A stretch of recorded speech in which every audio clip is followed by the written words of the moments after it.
Gagawa tayo ng refreshing drink gamit ang melon. Pagkatapos balatan, hihiwain natin.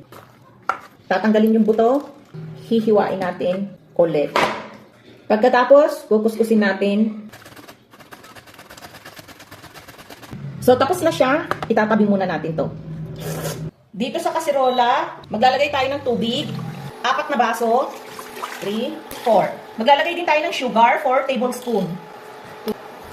4. Tutunawin lang natin yung sugar. At kapag tunaw lang yung sugar niya, papatayin na natin. So, malamig na siya.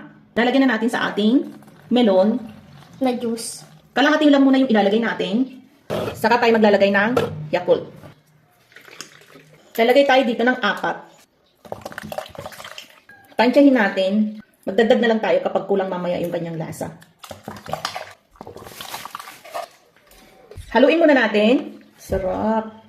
Mukha pa lang eh. 1, 2, 99, 100.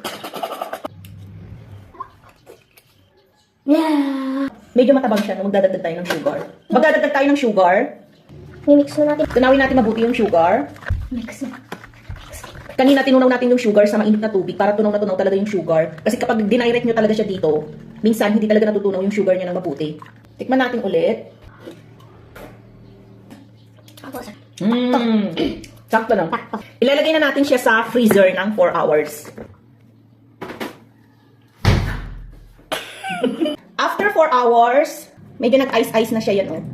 Maglalagay na tayo sa baso. So, ito na siya. Sarap. Sarap.